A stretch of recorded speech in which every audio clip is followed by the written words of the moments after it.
নমস্কাৰ মৰমৰ ছাত্ৰ-ছাত্ৰীসকল জ্ঞান হাইভ ইউটিউব চেনেলৰ অন্য এটা ভিডিঅ' তোমালোকক আন্তৰিক স্বাগতম জনাইছোঁ আৰু আজি এই ভিডিঅ'ত পঞ্চম শ্ৰেণীৰ চতুৰ্থ পাঠ দ্য ষ্টৰ্ক এণ্ড দ্য ফক্সৰ যিসমূহ পাঠভিত্তিক প্ৰশ্ন আছে সেই প্ৰশ্নসমূহ তোমালোকৰ মাজলৈ লৈ আহিছোঁ। প্ৰথমতে আছে 1 নম্বৰত চুজ দ্য কাৰেক্ট আনচাৰ।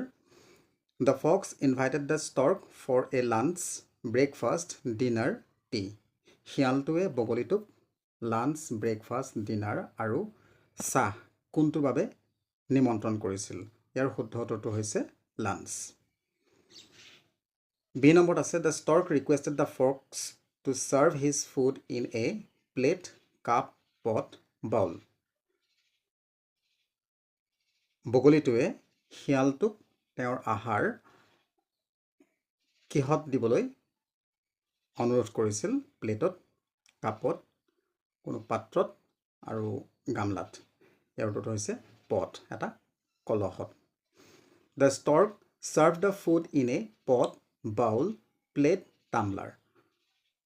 বগলীটোৱে খাদ্য টেকেলিত, গামলাত, প্লেট আৰু গ্লাছত ক'ত দিছিল? তো ইয়াৰ শুদ্ধ উত্তৰ হৈছে পট, অৰ্থাৎ এটা টেকেলিত দিছিল। The fox could not eat the meal served by the stork because the meal was not tasty, he was not feeling well, the food was not good, the pot had a long and thin neck. শিয়ালটোৱে তাৰ আহাৰ খাব পৰা নাছিল, বগলীটোৱে প্ৰদান কৰা আহাৰ খাব পৰা নাছিল কাৰণ আহাৰবিলাক স্বাদু নাছিল, তাৰ গা বেয়া আছিল, খাদ্যবিলাক ভাল নাছিল, কলহটোৰ এটা দীঘল আৰু ক্ষীণ ডিঙি আছিল। তো ইয়াৰ উত্তৰটো হৈছে the pot had a long and thin neck. 2 নম্বৰত আছে write the answers who invited the stork for lunch. দুপৰীয়াৰ আহাৰৰ বাবে বগলীটোক কোনে নিমন্ত্ৰণ জনাইছিল? তো ইয়াৰ উত্তৰটো হৈছে the fox invited the stork for lunch. শিয়ালটোৱে বগলীটোক দুপৰীয়া আহাৰৰ বাবে নিমন্ত্ৰণ কৰিছিল। বি নম্বৰত আছে what was the utensil in which the fox serve the meal. শিয়ালটোৱে বগলীটোক আপ্যায়ন কৰা বা খাবলৈ দিয়া দুপৰীয়াৰ যি আহাৰ কি পাত্ৰত প্ৰদান কৰিছিল? ইয়াৰ উত্তৰটো হৈছে the fox serve the meal in a beautiful plate. শিয়ালে এখন ধুনীয়া থালিত আহাৰ খাবলৈ দিছিল। চি নম্বৰ আছে why did not the stork respond to the fox request. বগলীটোৱে শিয়ালৰ অনুৰোধক কিয় আওকাণ কৰিছিল বা উপেক্ষা কৰিছিল? তো ইয়াৰ উত্তৰটো হৈছে the stork did not respond to the fox request because he wanted the fox to realize how he behaved with him in his house. বগলীটোৱে শিয়ালৰ অনুৰোধক উপেক্ষা কৰিছিল কাৰণ বগলীটোৱে বিচাৰিছিল যে শিয়ালটোৱে উপলব্ধি কৰক তাৰ যি আচৰণ বা ব্যৱহাৰ আছিল তাৰ ঘৰত বগলীটোৰ লগত কৰিছিল। 3 নম্বৰত আছে answer the following. At what time does the stork have his lunch. বগলীটোৱে তাৰ দুপৰীয়াৰ আহাৰ কিমান সময়ত খায়?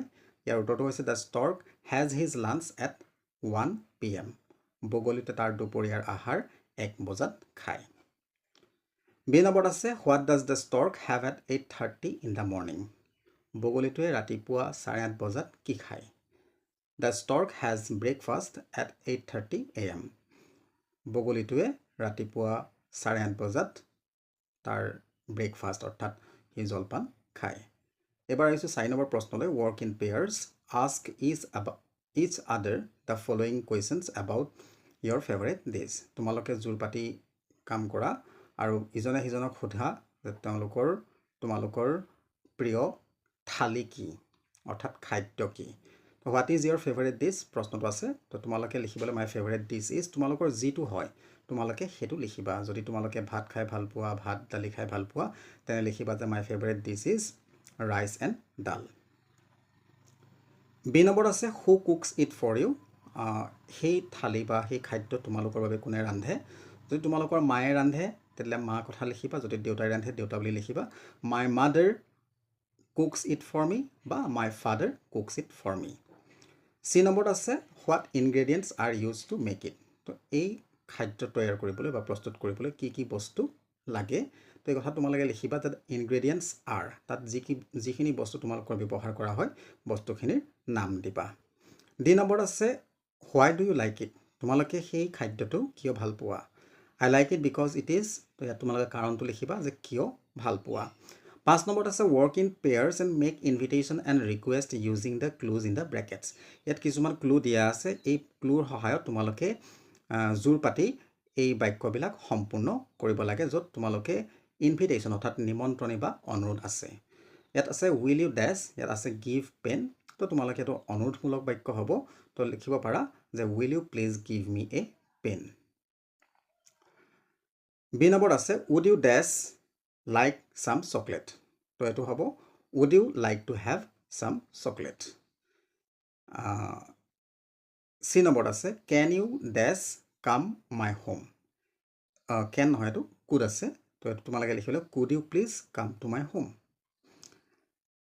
ডি নম্বৰত আছে may I dash play U তো এইটো হ'ব may I play with you তো মৰমৰ ছাত্ৰ ছাত্ৰীসকল যদি ভিডিঅ'টো চাই ভাল লাগিছে এটা লাইক কৰিবা শ্বেয়াৰ কৰিবা আৰু তোমালোকৰ যদি চেনেলটো প্ৰথমবাৰৰ কাৰণে ভিজিট কৰিছা তেনেহ'লে চেনেলটো ছাবস্ক্ৰাইব কৰি কাষত থকা বেল আইকনটো প্ৰেছ কৰি অল কৰি ৰাখিবা ধন্যবাদ